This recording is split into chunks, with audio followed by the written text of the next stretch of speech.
tabi'ahum bi ihsanin ila yaumiddin wa ba'd. Bapak dan saudara sekalian, alhamdulillah kita diberi kesempatan untuk melanjutkan pembahasan kita dan kitab tauhid, dan kita masih di bab yang ke-49, bab tentang kufur nikmat. Ada juga yang menyebutkan bab ini dinamai dengan bab syukur nikmat. Ya, kita kemarin telah membahas 2 ayat beserta penafsirannya dari para salaf. Yang tersisa yaitu hadis dari Abu Hurairah. Hadis ini juga dalam Bukhari Muslim, yaitu tentang cerita 3 orang Bani Israel, ya. Itu orang yang abros, ya, orang yang belang kulitnya, atau mungkin sekarang albino mungkin ya, albino. Kemudian yang kedua orang yang botak, akro. Kemudian akma, orang yang buta. Kemudian Allah Ta'ala menginginkan untuk menguji mereka, maka Allah Ta'ala mengutus seorang malaikat kepada mereka. Malaikat datang kepada orang yang belang, kemudian berkata, apa yang kau inginkan? Maka dia mengatakan, aku menginginkan warna yang bagus, kulit yang bagus, kemudian hilang dariku, ya, perkara yang membuat manusia itu jijik kepada aku. Itu albinonya tadi, ya, atau belangnya tadi. Maka kemudian malaikat mengusapnya, maka hilanglah darinya apa yang menjijikkannya tadi, cacatnya tadi. Ya, maka dia diberikan warna yang bagus, kulit yang bagus. Kemudian ditanya lagi, harta apa yang kau inginkan? Maka dia mengatakan ibil, unta, atau bakor, sapi. Syaka Ishak, Ishak yang meriwayatkan itu syak ragu. Ini menunjukkan bagaimana semangatnya para salaf untuk menukilkan hadis sesuai dengan redaksinya. Kemudian dia diberikan seekor unta, ya, dia diberikan seekor unta. Kemudian, ya, unta yang gemuk, yang sedang hamil. Kemudian malaikat tadi berkata, barakallahu laka fiha, semoga Allah Ta'ala memberkahimu pada unta tersebut. Kemudian malaikat mendatangi orang yang botak, ditanya, apa yang kau inginkan? Itu rambut yang bagus, kemudian hilang dariku perkara yang membuat manusia jijik kepadaku. Maka malaikat pun mengusapnya, maka hilangnya apa yang menjijikkan apa darinya, cacatnya tersebut. Kemudian dia diberikan rambut yang bagus. Kemudian ditanya lagi, harta apa yang kau inginkan? Maka dia mengatakan sapi, ya, atau ibil di sini juga sapi. Kemudian dia diberikan sapi yang sedang hamil. Kemudian didoakan juga barakallahu laka fiha oleh malaikat. Kemudian mendatangi orang buta. Kemudian ditanya, apa yang kau inginkan? Orang buta mengatakan, aku ingin agar supaya Allah mengembalikan penglihatanku sehingga aku bisa melihat manusia. Maka diusaplah, maka kembalilah pandangannya. Kemudian ditanya lagi, harta apa yang kau sukai? Dia mengatakan gonam, itu kambing. Maka dia diberikan kambing yang sedang hamil juga. Kemudian ya, berkembanglah, ya, unta tadi, kemudian melahirkan. Maka kemudian dia memiliki satu lembah dari unta. Ini orang yang pertama, yaitu orang yang belang. Kemudian orang yang botak, dia memiliki satu lembah berupa sapi. Dan orang yang buta, dia sampai memiliki satu lembah berupa kambing, diberkahi. Kemudian malaikat datang lagi kepada orang yang belang dengan fisuratihi wa hayatihi, dalam bentuk dan keadaannya ketika dia di awal pertama kali bertemu dengan malaikat, itu dalam keadaan dia belang, lagi miskin. Kemudian malaikat itu ya bertanya, ya berkata, aku orang miskin, aku ibnu sabil, terputus, ya, atau kau kehabisan bekal di dalam safarku. Aku tidak memiliki bekal pada hari ini kecuali dengan pertolongan Allah dan kemudian pertolonganmu. Kemudian aku minta kepadamu, berikanlah demi zat yang telah memberikan warna yang bagus dan kulit yang bagus kepadamu, dan juga yang telah memberikan harta kepadamu berupa seekor unta, agar supaya aku bisa melanjutkan safarku. Maka orang yang tadinya belang tadi mengatakan al-hukmu kasirotun, kewajiban itu sangat banyak. Kemudian malaikat berkata kepadanya, ka'anni a'rifuka, sepertinya aku mengenalmu. Ya, dan malaikat tadi datang dalam bentuk orang belang tadi, dalam bentuk yang di awal ya, semula. Kata malaikat, bukankah engkau dulu orang yang belang, ya, yang manusia itu jijik melihatmu, engkau seorang fakir, kemudian Allah memberikanmu harta. Kemudian dia berkata, sesungguhnya aku mewarisi harta ini dari nenek moyangku. Dia nggak mau ngasih. Kemudian dia menisbatkan nikmat tersebut kepada nenek moyang mereka. Maka malaikat berkata, jika in kunta kadziban fasayarakallahu ila ma kunta. Jika engkau dusta, maka semoga Allah Ta'ala mengembalikanmu kepada keadaan semula. Begitu juga kemudian malaikat mendatangi orang yang botak dengan bentuknya dan ya, mengingatkan dia pada keadaan dia yang dulu, dan berkata seperti apa yang dikatakan kepada orang belang tadi, dan dia pun menjawab seperti jawaban orang yang belang tadi. Maka malaikat berkata kepadanya, in kunta kadziban sayarakallahu ila ma kunta. Jika engkau dusta, maka semoga Allah Ta'ala menjadikan engkau seperti keadaan semula. Kemudian terakhir malaikat mendatangi orang buta dengan bentuknya yang dahulu. Ya, sama berkata, orang miskin, aku ibu sabil, bekalku habis dalam safarku, aku tidak punya bekal pada hari ini kecuali dengan pertolongan Allah dan pertolonganmu. Aku minta kepadamu dengan zat yang telah mengembalikan penglihatanmu dan telah memberikan seekor kambing, ya, agar supaya aku bisa melanjutkan safarku. Maka orang buta tadi berkata, qad kuntu a'ma faradallahu alayya basari. Dulu aku buta dan Allah mengembalikan penglihatanku. Ohud masyita, wadah masyita, maka ambillah sesukamu, tinggalkan sesukamu. Wallahi la ajhadu kal yawm bisyai'in akhadtahu lillah. Demi Allah, aku tidak akan menyusahkanmu hari ini dengan sesuatu yang telah engkau ambil karena Allah. Ya, faqala, kemudian malaikat tadi berkata, amsi malaka fa inna mabtulitum faqad radiyallahu anka wa sahitu ala sahibaika. Simpanlah hartamu, kata malaikat itu. Sesungguhnya kalian itu hanyalah sedang diuji. Kalian itu diuji. Dan sungguh Allah telah ridha kepadamu dan Allah murka kepada dua orang sahabatmu, yaitu yang belang dan yang botak. Nah, dari hadis ini memiliki beberapa pelajaran dan bahkan banyak ya, sampai disebutkan 21 pelajaran di sini. Kita sebutkan saja sebagian yang mungkin bisa kita bahas.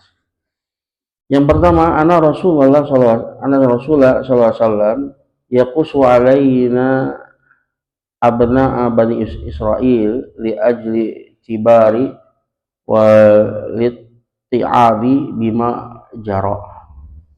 Pelajaran pertama, bahwa Rasulullah SAW mengisahkan kepada kita tentang Bani Israel agar supaya diambil pelajaran dan nasihat ya, dari kisah tersebut, bima jara, dari apa yang terjadi. Wahwa ahadul adillah liman qala inna syar'a man qablana syar'un lana malam yarid syar'una bikhilafihi. Dan ya, cerita-cerita dari kitab-kitab terdahulu, termasuk cerita ini tentang Bani Israel, ini salah satu dalil bagi orang yang berpendapat bahwa sesungguhnya syariat orang-orang sebelum kita itu merupakan syariat kita selama tidak datang syariat kita yang menyelisihinya. Ini kalau tidak ada syariat kita yang menyelisihinya, maka itu tetap menjadi syariat kita. Ini menurut satu pendapat. Wala syaka anna hadhihi qaidatun sahihatun. Dan kata Syekh Utsaimin, ini tidak diragukan lagi bahwa ini adalah sebuah kaidah yang benar. Kemudian pelajaran yang kedua, bayanu qudratillah azza wajal bi ibra'il abras wal aqra wal a'ma min hadhihi al uyub alati fihim bi mujarradi mashil maliki lahum, bi mashil malaki lahum. Yang kedua adalah penjelasan akan kemahakuasaannya, kekuasaan Allah Ta'ala,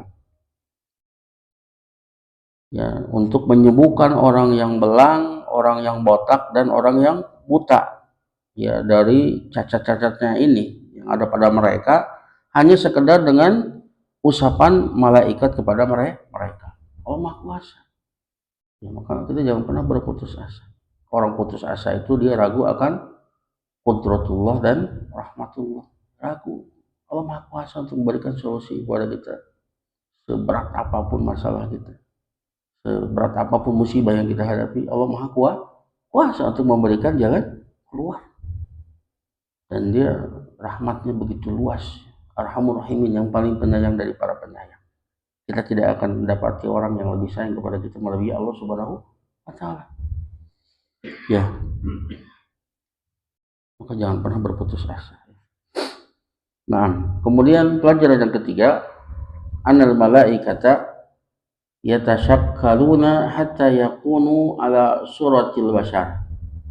Pelajaran yang ketiga, bahwasanya malaikat itu mereka bisa menjelma sehingga keadaannya itu dalam bentuk manusia, artinya bisa menjelma sehingga menjelma seperti manusia.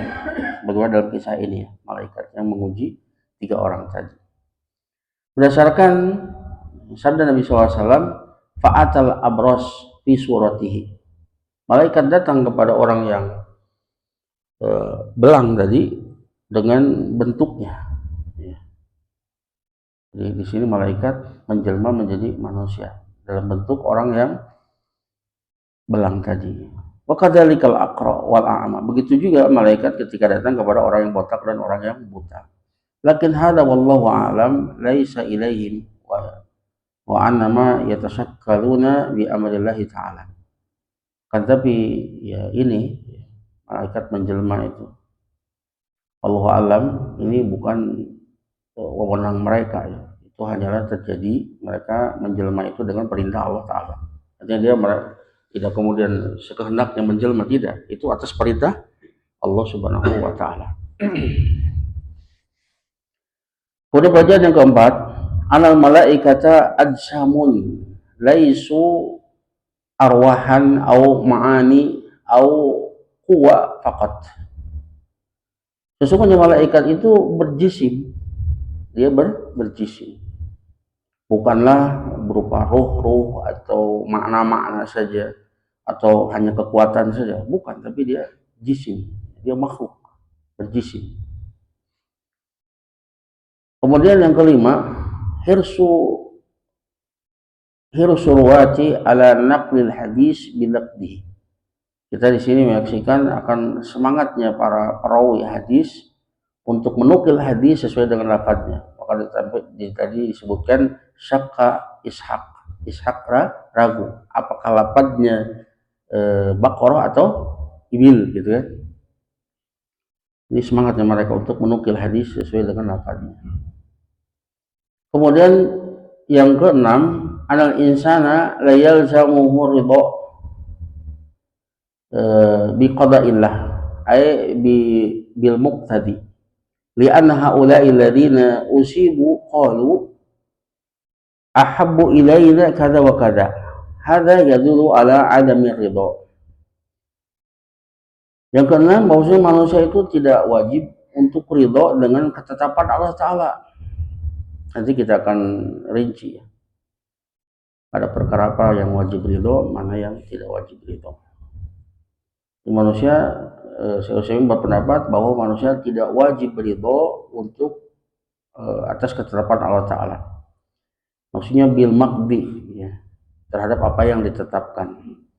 Karena takdir itu menunjukkan kepada dua hal. Takdir maknanya adalah fi'lullah, perbuatan Allah. Yang kedua, takdir maknanya adalah al-maqdur atau al-maqdi, yang ditakdirkan. Maka yang dihukumi baik dan buruk itu al-maqdur atau al-maqdi, yang ditakdirkan. Terkadang disebut baik, terkadang disebut buruk. Disebut baik ketika sesuai dengan tabiat manusia, ketika disebut buruk ketika tidak sesuai dengan tabiat manusia. Tapi ketika takdir itu maknanya adalah fi'lullah, perbuatan Allah, itu semuanya baik, nggak ada yang buruk. Karena semua perbuatan Allah memiliki hikmah yang agung. Ya, contoh misalkan dhahara fasadu fil bari wal bahri bima kasabat aydin nas liyudhiqahum ba'dalladzi amilu la'allahum yarji'un. Telah nampak kerusakan di daratan dan di lautan disebabkan tangan-tangan manusia, agar supaya Allah Ta'ala merasakan kepada mereka sebagian dari apa yang telah mereka lakukan, agar supaya mereka kembali. Kalau dilihat secara keseluruhan, maka perbuatan Allah itu baik, agar supaya mereka kembali. Tapi kalau al-maqdur atau al-maqdi itu ya berupa keburukan. Kalau cuma dilihat keburukan saja, ini bisa disifati baik atau buruk. Namanya fasad itu buruk kan, takdir yang buruk. Tapi kalau kita lihat dari perbuatan Allah Ta'ala secara keseluruhan, maka ini baik. Karena hikmahnya agar supaya mereka kembali. Merasakan kepada mereka sebagian apa yang mereka lakukan agar supaya mereka kembali. Contoh konkretnya, ya misalkan ada bapak yang menghijamah, membekam anaknya. Anaknya sakit, sama bapaknya dibekam. Kalau hanya misalkan dilihat dari bekamnya, anak itu ditusuk-tusuk jarum atau mungkin di dibeset ya, disayat dengan pisau. Cuma lihat ininya mah ini buruk kan untuk anak. Tapi kalau dilihat maksud dari bekam itu agar supaya anak tersebut itu kemudian sehat, terhindar dari penyakit yang lebih parah, maka perbuatan bapak tersebut itu adalah baik. Bisa dipahami? Ya, kalau al-maqdur ini bisa disifati dengan baik dan buruk. Baik sesuai dengan tabiat manusia, buruk ketika tidak sesuai dengan tabiat manusia. Tapi kalau dilihat secara keseluruhan apa yang Allah lakukan, perbuatan Allah Ta'ala atas takdir tersebut, maka itu semuanya adalah baik. Makanya asyaru laisa ilaika, keburukan itu tidak disandarkan kepadamu. Bisa dipahami? Ya. Jadi tujuan Allah itu menampakkan keburukan di daratan, di lautan. Allah sebutkan disebabkan tangan-tangan kalian. Allah nggak dolim kepada kalian, itu karena tangan kalian. Agar supaya Allah Ta'ala merasakan sebagian saja dari apa yang telah mereka lakukan, agar supaya mereka kembali. Kalau dilihat secara keseluruhan, ini adalah baik. Ini perbuatan Allah Ta'ala. Ya, jadi takdir itu menunjukkan kepada dua hal. Fi'il atau yang kedua maf'ulnya atau makdur yang ditakdirkan. Nah, yang dimaksud di sini ada al-maqdi, al-maqdur. Maka tidak wajib untuk ridho. Tapi untuk perbuatan Allah wajib ridho. Karena semua perbuatan Allah memiliki hikmah. Seandainya itu musibah pun, kalau kita di atas ketaatan, berarti itu ujian untuk meningkatkan derajat kita, memberikan pahala, kesabaran dan sebagainya. Kalau itu misalkan kita berada di atas maksiat, kalau timpakan musibah, itu sebagai peringatan sayang. Jangan sampai kemudian tidak diberikan peringatan, tahu-tahu nanti disiksa di akhirat, itu jauh lebih berat. Peringatan, agar supaya dia kembali. Nah, Allah ampuni dosanya, Allah cintai dia, Allah berikan pahala, kesabaran kepada dia, dan seterusnya. Maka terhadap semua perbuatan Allah Ta'ala wajib ridho. Tapi al-maqdur, apa yang ditakdirkan, tidak wajib ridho. Ya, karena semua perbuatan Allah itu pasti adil, pasti benar, meletakkan sesuatu pada tempatnya, pasti penuh hikmah. Ya.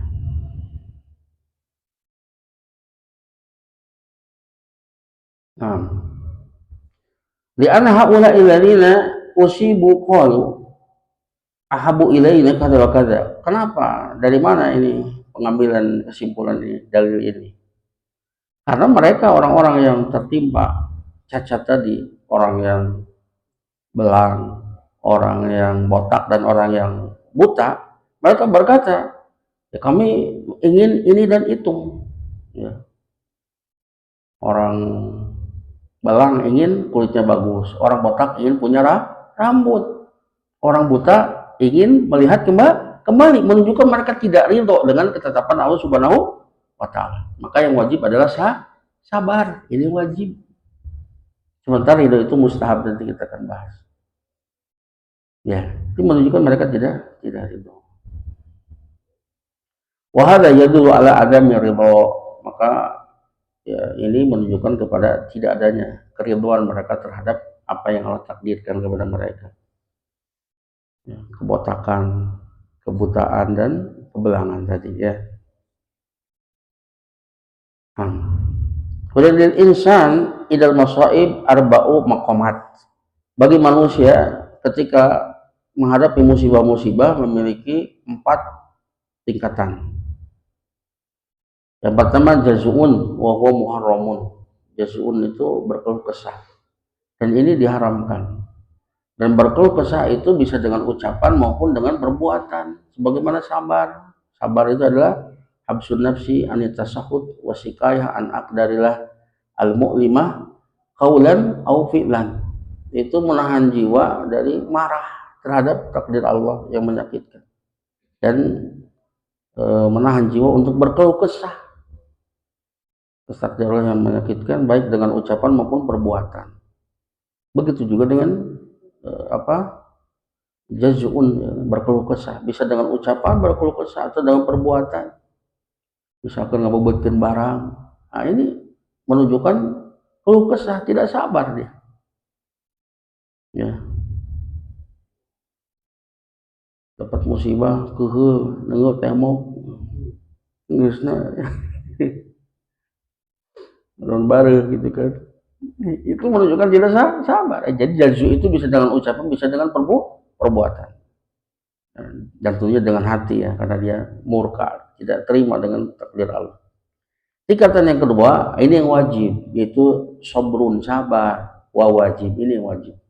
Ketika menghadapi musibah, yang wajib adalah sabar. Sabar tadi, menahan jiwa dari marah dan berkeluh kesah terhadap takdir Allah yang menyakitkan, baik dengan ucapan maupun perbuatan.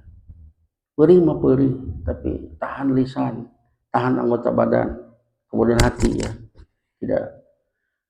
jangan sampai membenci takdir Allah Ta'ala. Tadi ya, kalau terkait perbuatan Allah Ta'ala wajib ridho, karena semua perbuatan Allah itu pasti baik. Ya, adapun terhadap apa yang ditakdirkan, ya, kalau berupa musibah tidak wajib ridho, yang wajib adalah sabar. Ridho yang ketiga ridho bahwa mustahab, ini adalah mustahab, tidak wajib. Jadi bedanya ridho dengan sabar. Sabar mah perih pisan. Ridho mah rada mending. Kenapa? Dia tahu di balik musibah ini ada rahmat Allah Ta'ala di baliknya, berupa takfirud dzunub, menghapuskan dosa, raf'ud darajat, mengangkat derajat. Kemudian di sana ada pahala kesabaran. Kemudian ijabatul doa, doanya lebih diijabah. Dia tahu, cuman derajat yakinnya nggak sampai level syukur. Kalau syukur dia yakin betul bahwa di balik musibah tersebut itu betul-betul ada rahmat Allah yang begitu berlimpah, sehingga dia bisa bersyukur. Karena dia mengetahui hikmah-hikmah di balik musibah tersebut, yang sesungguhnya itu satu yang latif, satu yang lembut, terlihat sesuatu yang menyakitkan, tidak disukai, padahal di balik semua itu ada kebaikan yang banyak, kasih sayang Allah Ta'ala yang begitu berlimpah kepada hamba. Ya, syukrun, ya, wahwa ahsanu wa atyab, ini yang paling baik dan yang paling utamanya. Syukur ini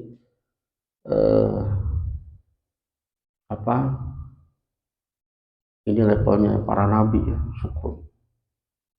Jaraknya sampai sini. Makanya Rasulullah SAW kalau dapat sesuatu yang menggembirakan, beliau mengatakan alhamdulillahilladzi bi ni'matihi tatimmu sholihat.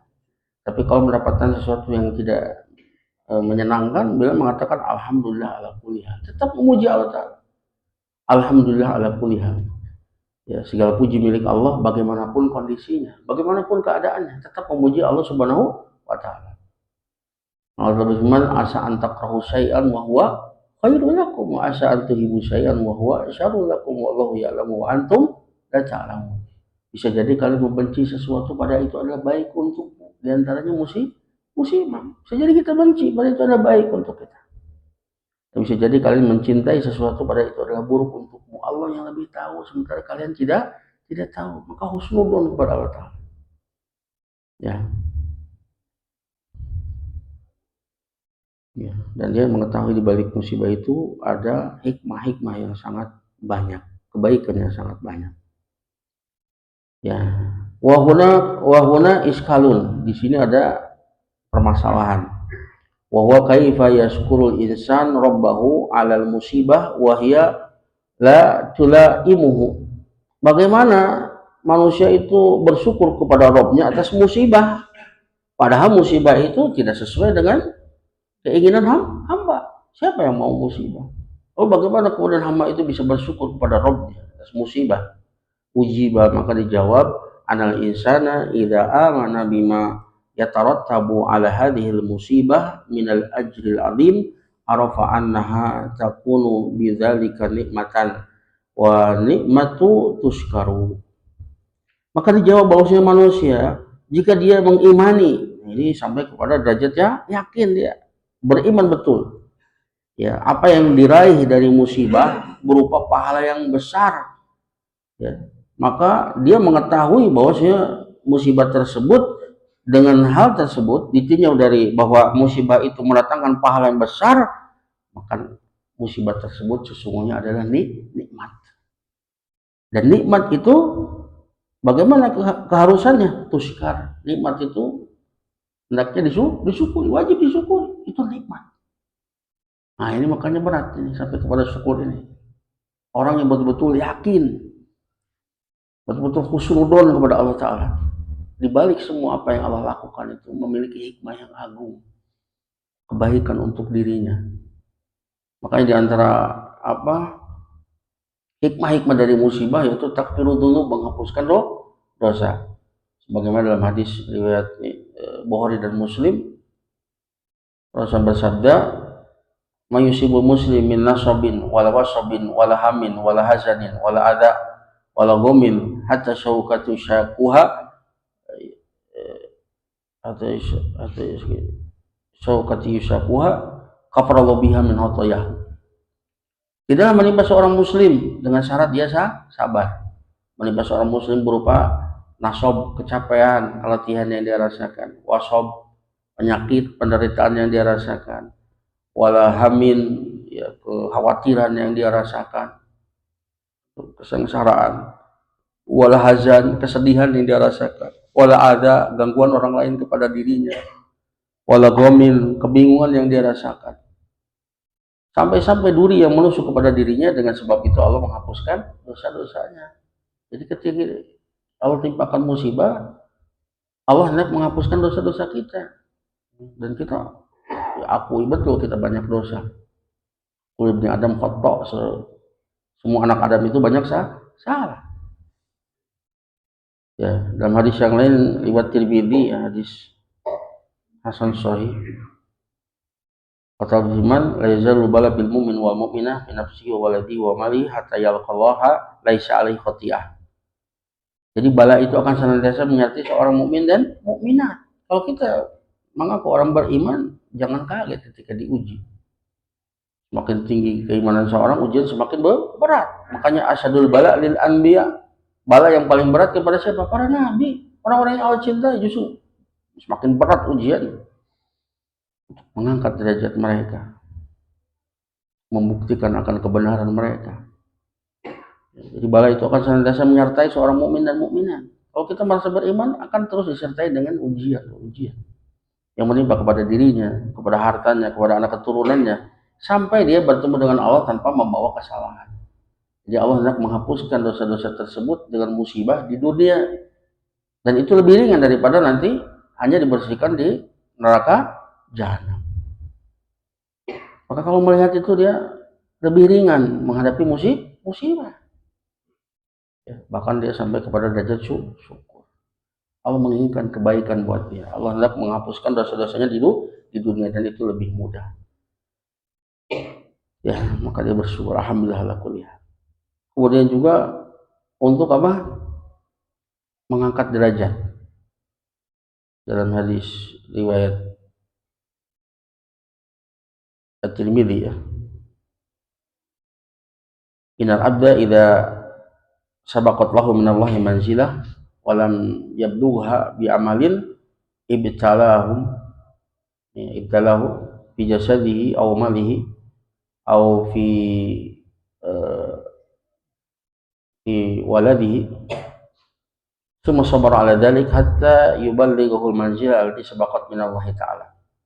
Sesungguhnya hamba, jika Allah tetapkan bagi dia manzilah yang tinggi nanti di surga, Allah Maha tahu.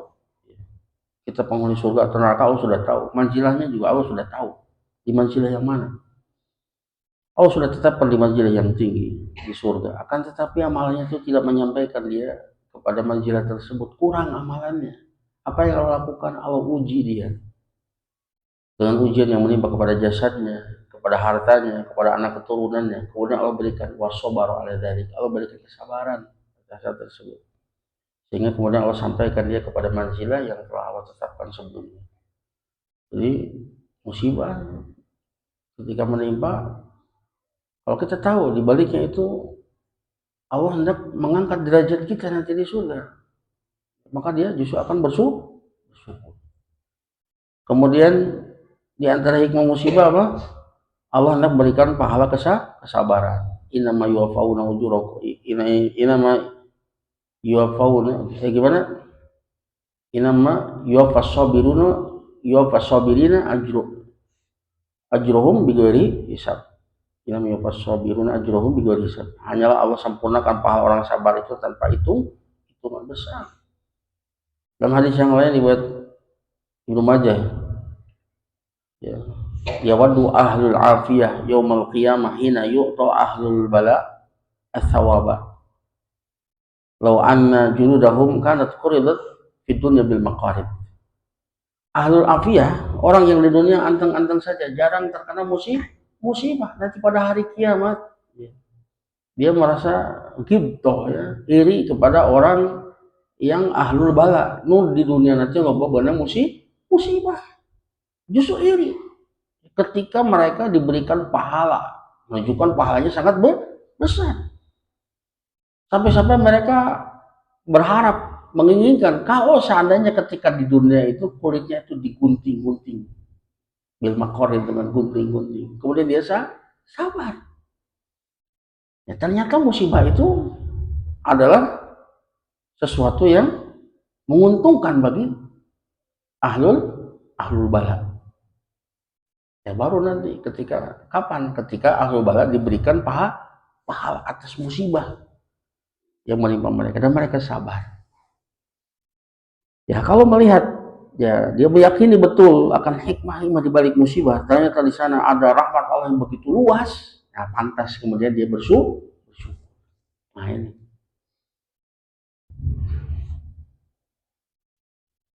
Maka untuk bisa sabar, apalagi sampai kepada syukur, itu perlu ilmu.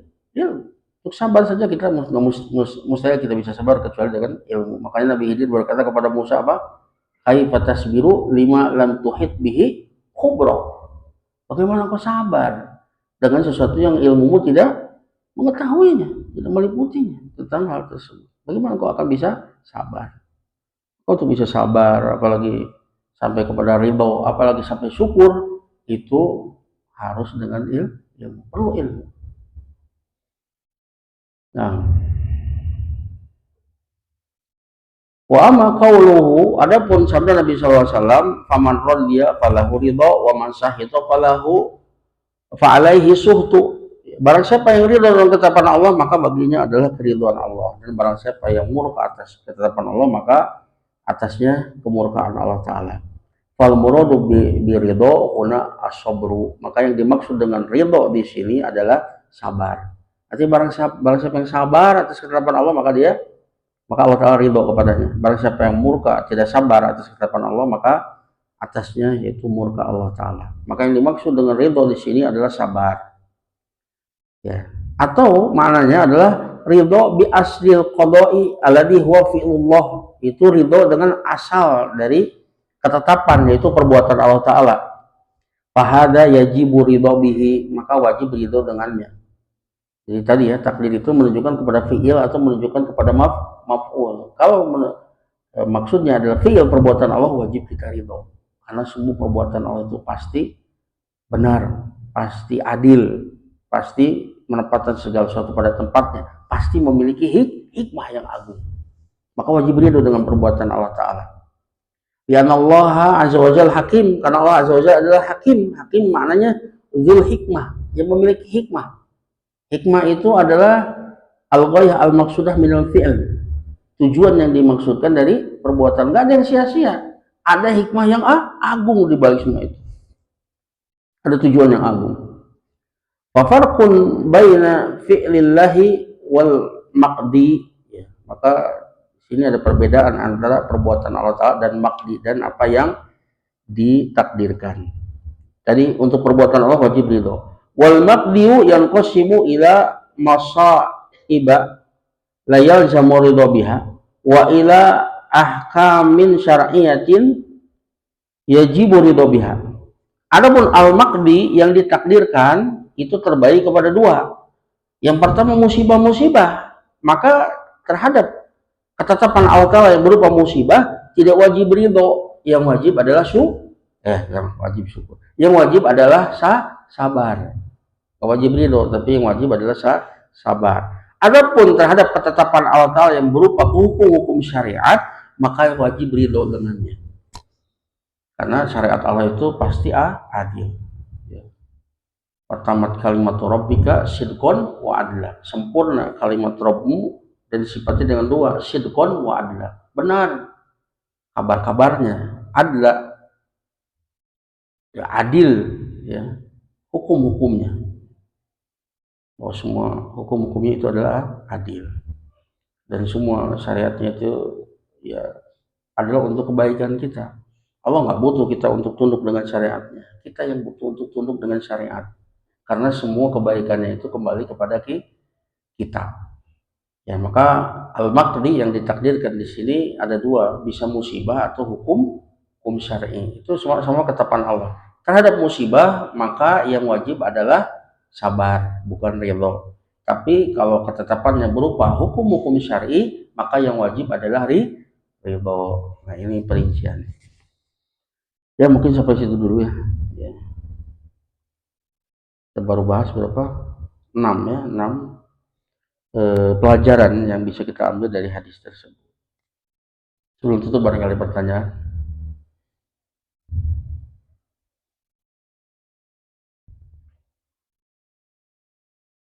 Ya. Haji dari Pak Tarzan. Ya.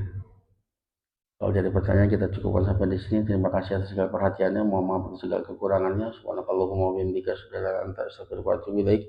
Assalamualaikum warahmatullahi wabarakatuh.